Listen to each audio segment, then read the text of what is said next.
13.4 billion years away, a galaxy burns impossibly bright.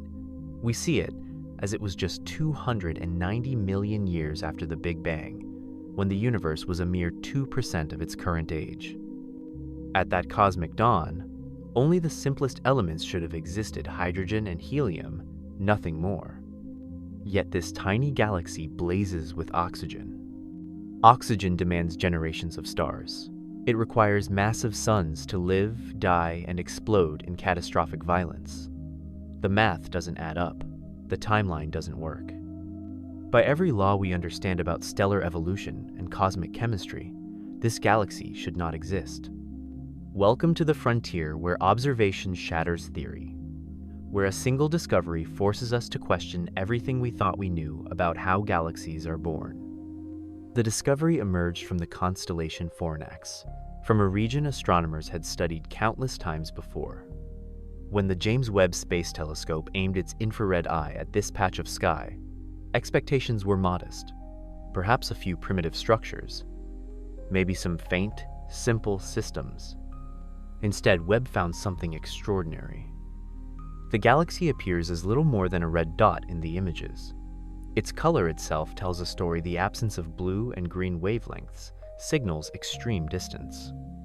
Light that left this galaxy as visible or ultraviolet radiation has been stretched by cosmic expansion, arriving at Earth as infrared, redshifted by a factor of 15. Scientists call it a record holder. It sits at redshift 14.3, placing it among the most distant confirmed objects ever observed. To understand what this means, imagine compressing all of cosmic history into a single year. This galaxy appeared on January 7th. We're seeing it less than a week into the universe's existence. The implications are staggering. At just 300 million years old, the cosmos was an infant. It had barely cooled from the Big Bang's initial fury. Dense clouds of gas had only just begun collapsing under gravity. The Dark Ages, that lightless epoch between the fading glow of the Big Bang and the ignition of the first stars, had only recently ended. Yet here burns a galaxy already shining with complex chemistry. Oxygen tells us everything. This element cannot form in the Big Bang. It cannot emerge from small stars. It requires the extreme furnaces inside massive suns during their final desperate moments. Inside stellar cores, nuclear fusion proceeds through stages. Hydrogen fuses into helium. Helium fuses into carbon. Carbon captures another helium nucleus to become oxygen. Each step requires higher temperatures, greater pressures, shorter timescales. Only stars at least 8 times more massive than our Sun can achieve the conditions necessary. And then they must die. When a massive star exhausts its nuclear fuel, catastrophe strikes. The core collapses in less than a second. Material falls inward at a quarter the speed of light.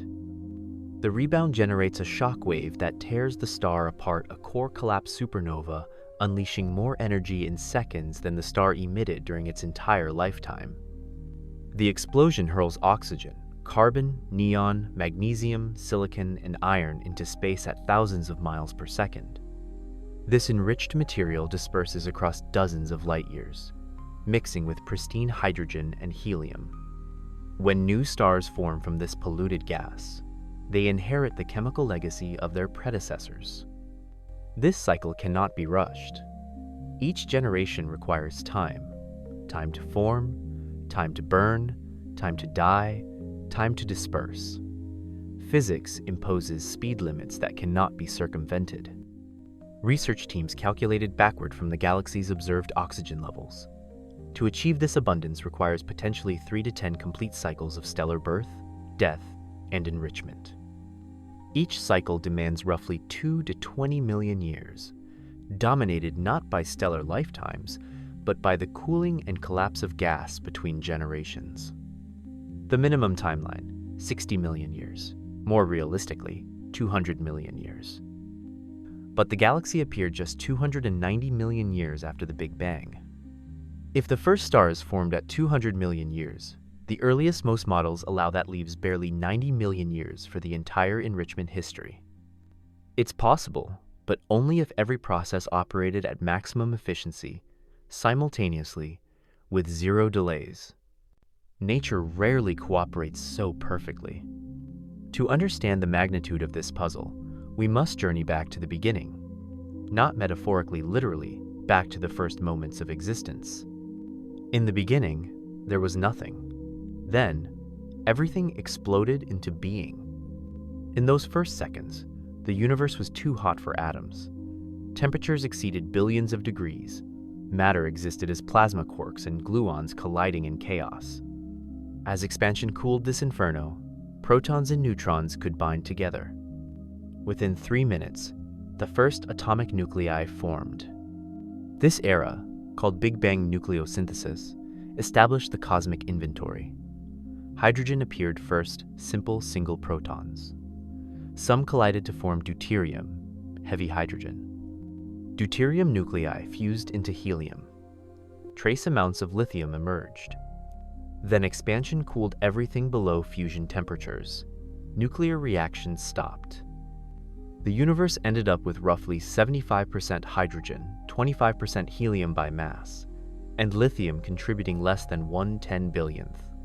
Nothing heavier than lithium existed anywhere. The periodic table was almost empty. Even these nuclei couldn't form complete atoms yet. The universe remained too hot. Free electrons zipped around, unable to settle into orbits. Photons scattered constantly off these electrons. The cosmos was opaque, a thick fog where light could not travel far. 380,000 years passed before cooling allowed electrons to bind to nuclei. Hydrogen atoms formed, each with one electron orbiting one proton.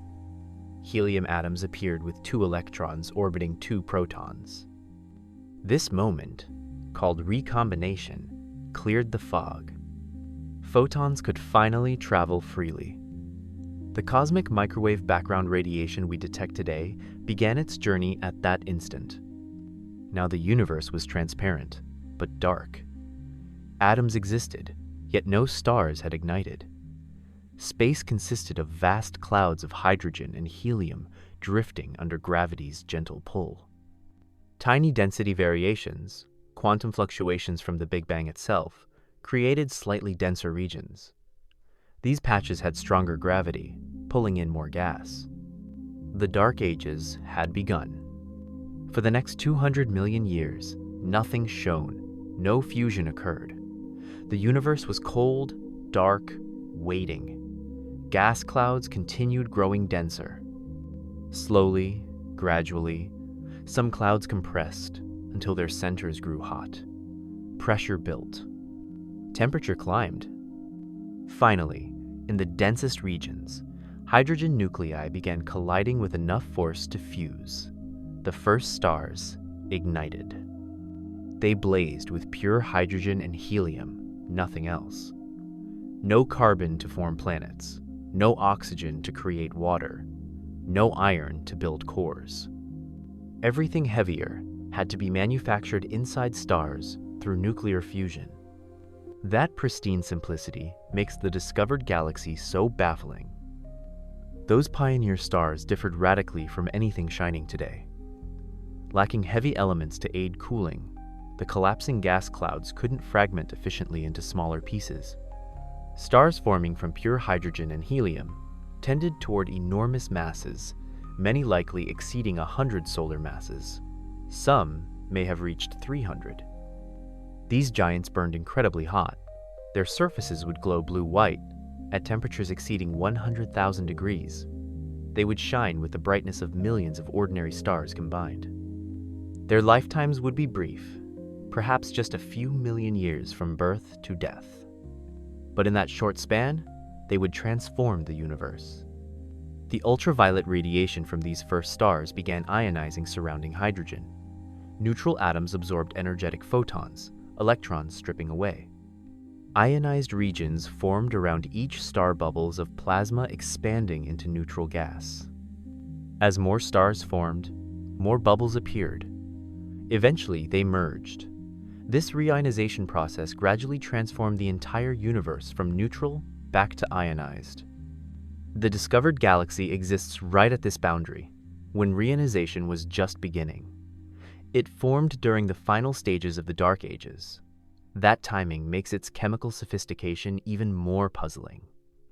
There was barely time for even one stellar generation, let alone multiple.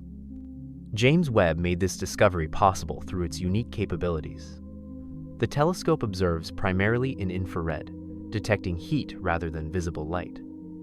This proves essential for finding the most distant objects. Light from remote galaxies gets stretched by cosmic expansion. Originally emitted as visible or ultraviolet light, it arrives redshifted into infrared wavelengths.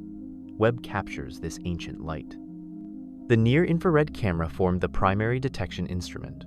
Cooled to -388 degrees Fahrenheit, just 33 degrees above absolute zero, its detectors achieved the sensitivity needed to see faint signals. The telescope pointed at the JWST fields, regions observed repeatedly to build deep images through long exposures. The galaxy appeared as a tiny red dot. Spectroscopy confirmed the distance, revealing the characteristic Lyman break, where hydrogen absorption creates a sharp cutoff. That light was emitted 13.5 billion years ago, stretched by expansion by a factor of 15.3. But the real surprise came from the mid-infrared instrument. At longer wavelengths, specific emission lines from oxygen become detectable. The instrument found them.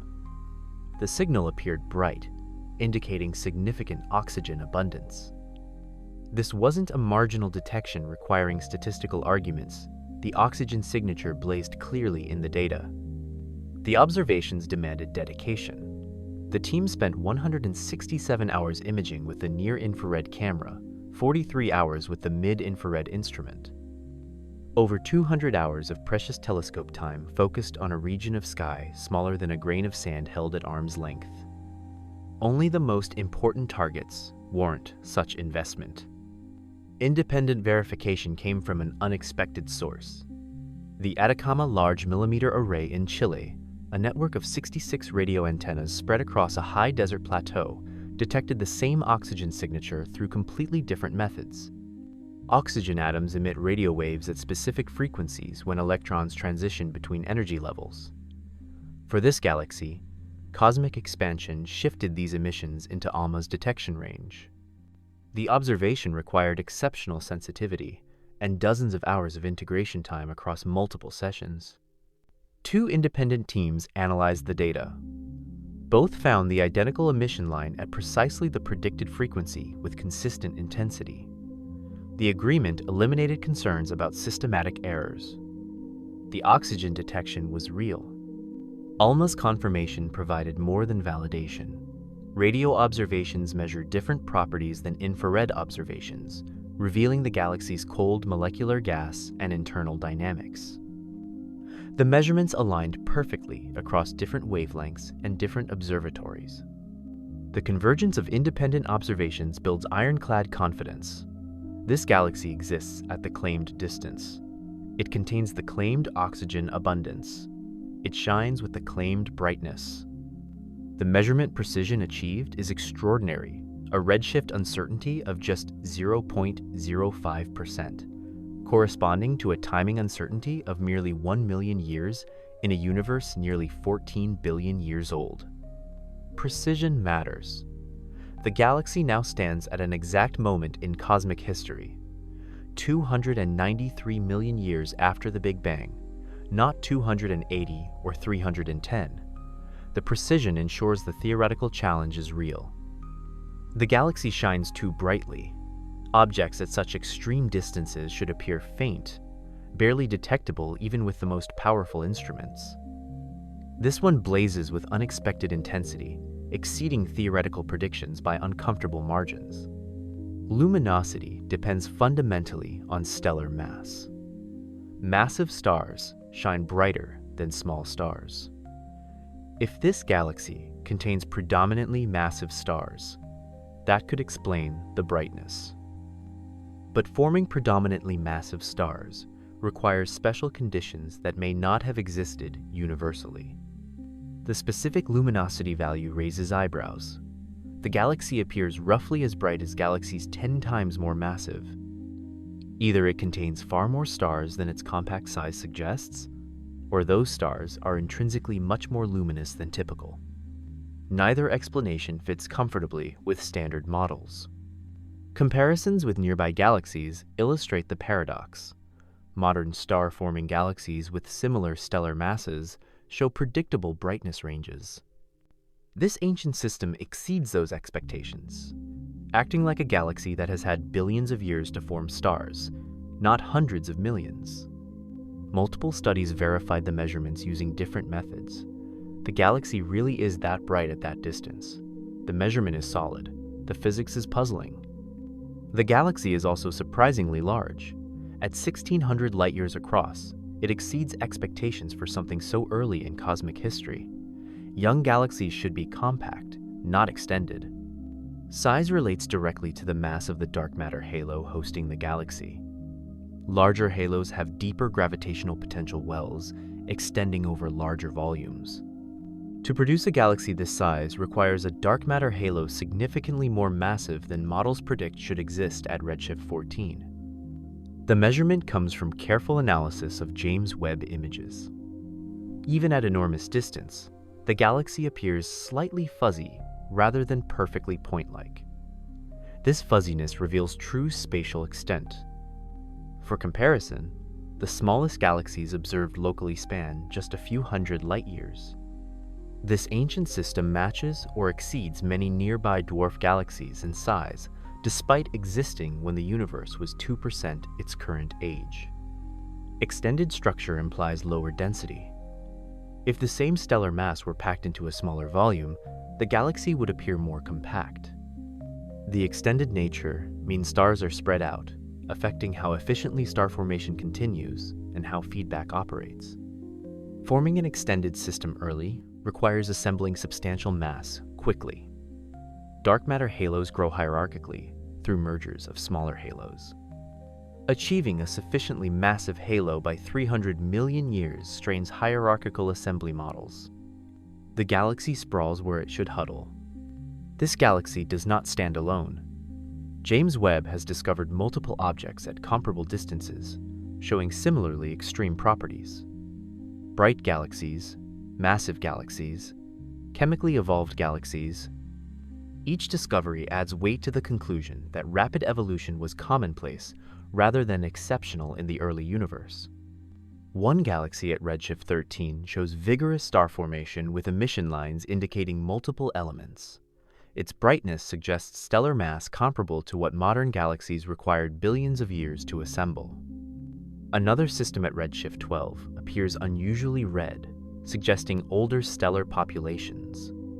Finding such populations less than 500 million years after the Big Bang forces star formation back into the first 100 million years. Collectively, these discoveries form a pattern. High redshift galaxies consistently exceed expectations. They're brighter, more massive, more chemically enriched, and more evolved than predicted. The discrepancy appears systematic rather than representing occasional outliers. The models failed to capture essential physics governing early galaxy formation. Statistical analyses reveal additional puzzles. The number density of massive galaxies at redshift 10 to 15 exceeds extrapolations by factors of several. Either many bright galaxies existed early but later disappeared, or the extrapolation methods were fundamentally flawed. The emerging picture shows an early universe more active and productive than expected. Galaxy formation didn't proceed at a leisurely pace over billions of years. Instead, it kicked into high gear immediately when conditions allowed. The universe grew up fast. Dark matter determines when and where galaxies form. This invisible substance outweighs normal matter by factors of 5. Its gravity pulls gas into dense concentrations where star formation occurs. Current observations suggest something unexpected about how dark matter behaved in the infant universe. The standard cold dark matter model assumes particles that are massive, slow-moving, and collisionless, interacting only through gravity. This allows precise predictions for structure formation. Small halos form first, then larger halos assemble through mergers. Extrapolating from cosmic microwave background measurements, Models predict that halos massive enough to host bright galaxies should be extremely rare at redshift 14.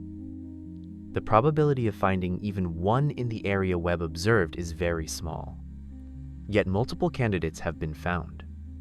Modified dark matter properties offer potential solutions, though each brings new complications. Self-interacting dark matter creates halos with different density profiles. Warm dark matter suppresses small-scale structure. Primordial black holes seed galaxy formation differently. Each modification requires careful tuning to match all existing constraints while explaining early observations. Alternatively, the answer may lie not in dark matter itself, but in how normal matter responds. If gas cooling and star formation were far more efficient at high redshift than currently modeled, then even standard dark matter halos could produce bright galaxies. The feedback prescriptions in simulations which regulate how supernovae and stellar radiation affect surrounding gas may not correctly capture physics in the extreme environments of the early universe. Getting feedback right is notoriously difficult and remains a major uncertainty. Time becomes the crucial constraint. Each stellar generation requires minimum durations from birth through death to dispersal of heavy elements. Adding up these durations reveals whether sufficient time existed. The arithmetic paints a problematic picture. Start with first-generation star formation. Gas must collapse from low-density clouds spanning dozens of light-years down to stellar cores just millions of miles across. Even under gravity's relentless pull, this takes time. Simulations suggest timescales between 1 and 10 million years. Once formed, massive first-generation stars have lifetimes inversely proportional to their mass cubed. A star 30 times solar mass lives roughly 370,000 years. A 100 solar mass star lives just 100,000 years.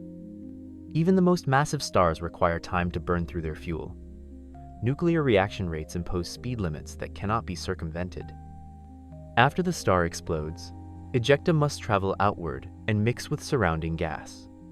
This takes thousands of years. The enriched gas must then cool before forming second-generation stars, a process taking millions of years with only hydrogen and trace metals available for cooling. Second-generation star formation proceeds much like the first, requiring another 1 to 10 million years. Second-generation massive stars live their brief lives and explode, dispersing additional metals. The cycle repeats. Each iteration requires roughly 2 to 20 million years total. To reach observed metallicity requires 3 to 10 such cycles. 3 cycles at 20 million years, each totals 60 million years minimum. 10 cycles could require 200 million years. These estimates approach or exceed the available time budget of 100 to 200 million years, and the calculations assume favorable conditions at every step. Any delays accumulate. One potential solution involves overlapping generations. Rather than waiting for one generation to completely finish before starting the next, perhaps multiple generations formed nearly simultaneously in different regions. This parallel processing could reduce total elapsed time. But even accounting for spatial overlap, the timelines remain tight. Physics imposes lower limits that cannot be eliminated. Gas cooling cannot happen faster than radiative processes allow. Stars cannot evolve faster than fusion permits. Supernovae cannot disperse material faster than ejecta velocity. Making galaxy formation work within observed timescales requires pushing every process to near its physical limit simultaneously. The universe accomplished in hundreds of millions of years what models say should require billions. Reionization marks a major phase transition.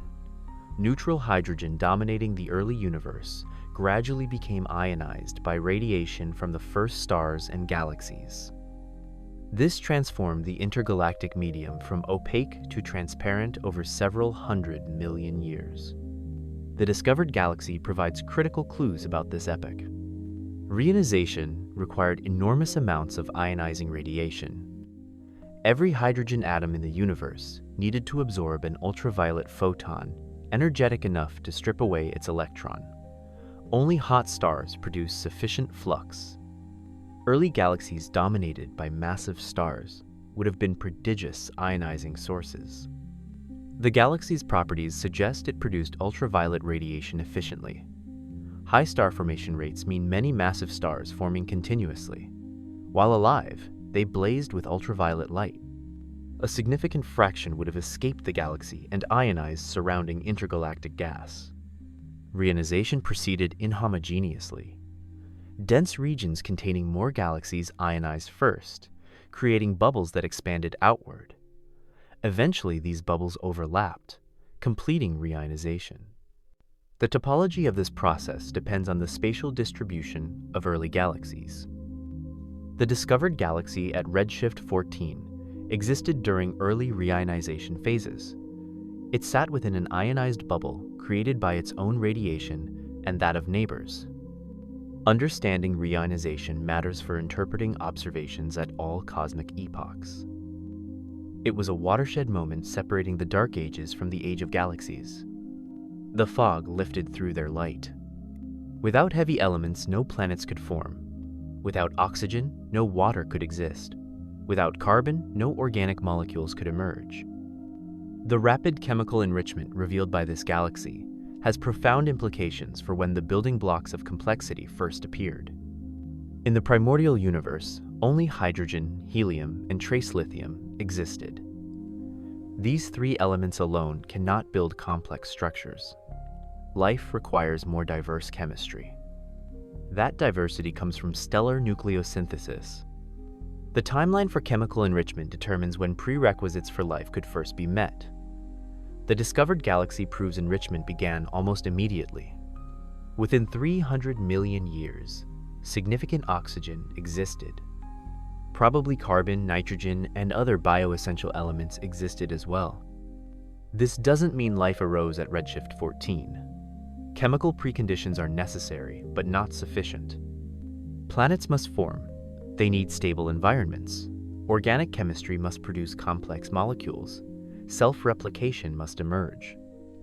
But the early appearance of heavy elements opens wider windows of opportunity. If galaxies at redshift 14 contain sufficient oxygen and carbon, then the clock for biological evolution could have started surprisingly early.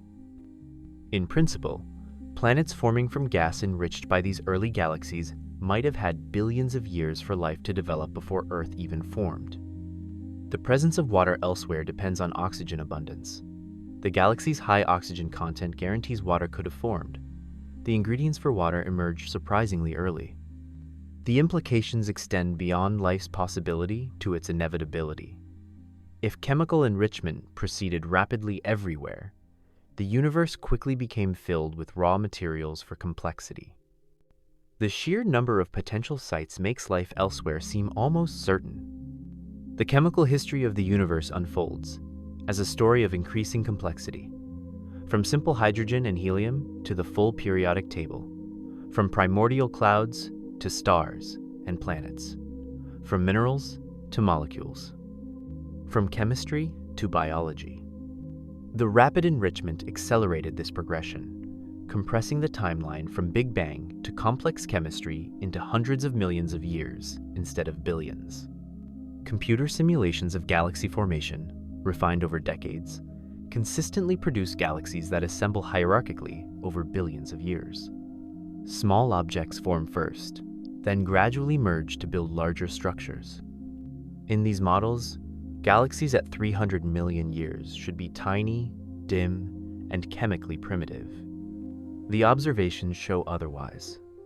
Simulations begin with initial conditions from cosmic microwave background measurements. They follow gravitational evolution forward. Dark matter particles attract each other. Gas particles experience gravity and pressure. Star formation occurs when gas exceeds threshold densities. Supernovae inject energy back. These simulations successfully reproduce many observed properties of galaxies today. Yet when extrapolated to the first few 100 million years, the models clearly fail. The failure appears multiple ways. Models predict less massive halos, lower star formation efficiency, slower chemical enrichment. Even converting all available gas into stars yields galaxies less massive and less luminous than observed. Chemical enrichment rates in models proceed too slowly. Even when maximizing massive star formation rates and assuming all explode as supernovae, simulations produce metallicities far below observed values. The bottleneck is time required for each generation. Some researchers suggest the initial mass function was fundamentally different, strongly biased toward massive stars. Others propose modified dark matter properties. Still others invoke more efficient mixing or different feedback processes. None feel fully satisfying because they require reworking fundamental assumptions. The cumulative failures suggest current models miss critical physics relevant in the early universe. Perhaps star formation operated fundamentally differently at high redshift. Perhaps dark matter halos assembled through mechanisms not included in simulations. Perhaps feedback had different effects. Identifying which modifications are required represents a major challenge. The observations have delivered their verdict. Theory must catch up.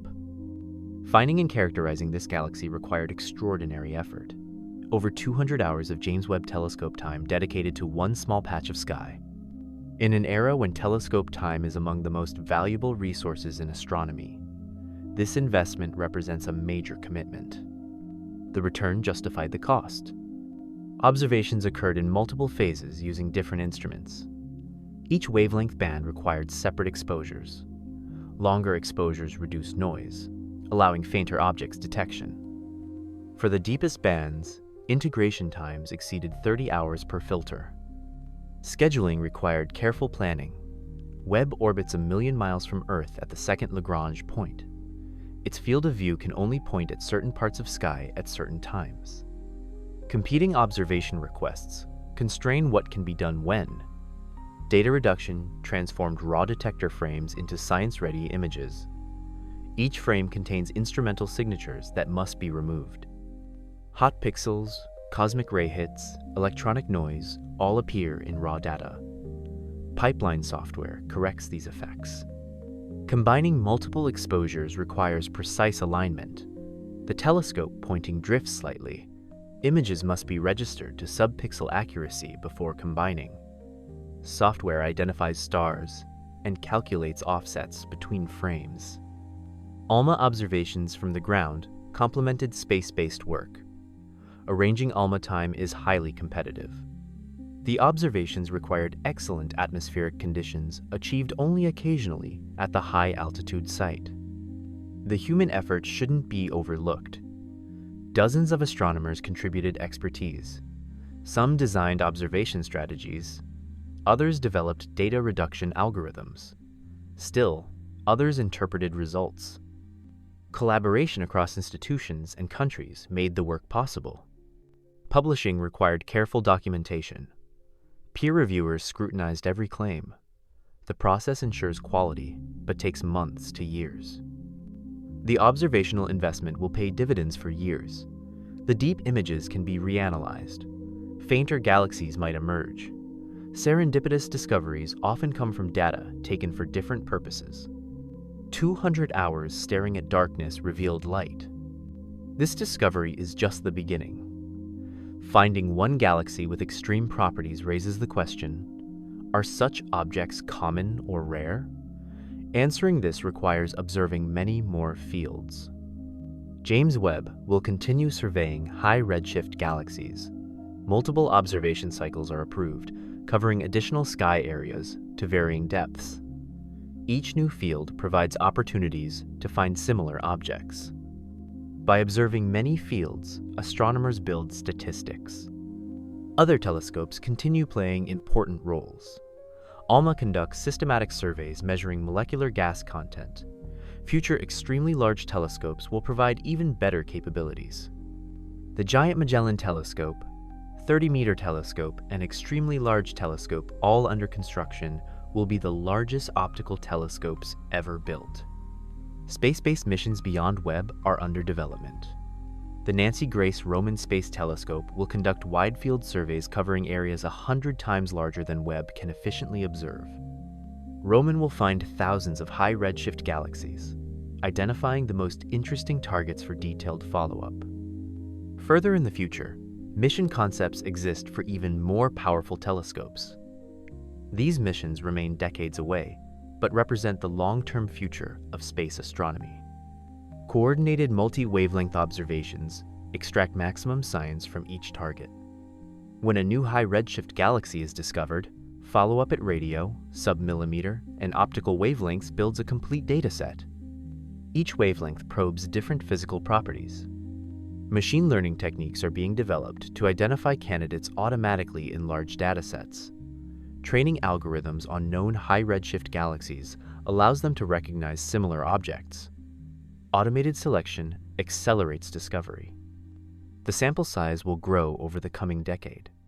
Dozens of similar objects may be found, eventually hundreds. Individual objects transition from curiosities to representatives of a population. Questions shift from, "Does this exist?" to, "How common is this and what causes the observed distribution?" The field matures from discovery to understanding. This galaxy forces revision of our understanding of cosmic dawn when the first stars ignited, ending the Dark Ages. Before this discovery, astronomers believed dawn occurred around 200 to 400 million years after the Big Bang. If substantial star formation and chemical enrichment already occurred by 290 million years, then the first stars must have formed significantly earlier. The reasoning follows from stellar evolution timescales. The oxygen observed required multiple generations of massive stars. Each generation needed time to form, burn fuel, and explode. Ejecta needed time to disperse and mix. Enriched gas needed time to cool and collapse again. Summing these durations gives a minimum time requirement of perhaps 50 to 100 million years. If the galaxy was observed at 290 million years and required 100 million years of prior evolution, then the first stars must have formed by 190 million years at the latest. This compresses the Dark Ages considerably. Why does earlier star formation matter? It constrains the physics of structure formation.